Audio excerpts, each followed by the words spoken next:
خطبہ نمبر 186 آپ علیہ السلام کے خطبے کا ایک حصہ توحید کے بارے میں، اور اس میں وہ تمام علمی مطالب پائے جاتے ہیں جو کسی دوسرے خطبے میں نہیں ہیں۔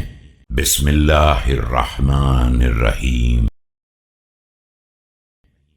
ما وحده من كيفه ولا حقيقته أصاب من مثله ولا إياه عنا من شبهه ولا صمده من أشار إليه وتوهمه كل معروف بنفسه مصنوع وكل قائم في سواه معلول۔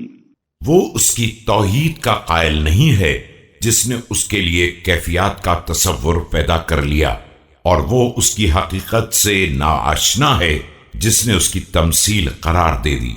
اس نے اس کا قصد ہی نہیں کیا جس نے اس کی شبیہ بنا دی، اور وہ اس کی طرف متوجہ ہی نہیں ہوا جس نے اس کی طرف اشارہ کر دیا یا اسے تصور کا پابند بنا دینا چاہا۔ جو اپنی ذات سے پہچانا جائے وہ مخلوق ہے، اور جو دوسرے کے سہارے قائم ہو وہ اس علت کا محتاج ہے۔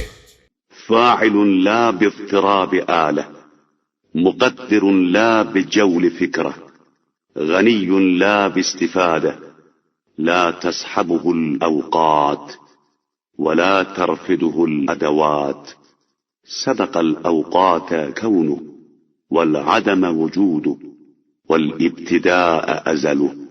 پروردگار فاعل ہے لیکن اعضاء کی حرکات سے نہیں، اور انداز مقرر کرنے والا ہے لیکن فکر کی جولانیوں سے نہیں۔ وہ غنی ہے لیکن کسی سے کچھ لے کر نہیں، زمانہ اس کے ساتھ نہیں رہ سکتا اور آلات اسے سہارا نہیں دے سکتے۔ اس کا وجود زمانے سے پہلے ہے، اور اس کا وجود عدم سے بھی سابق، اور اس کی ازلیت ابتدا سے بھی مقدم ہے۔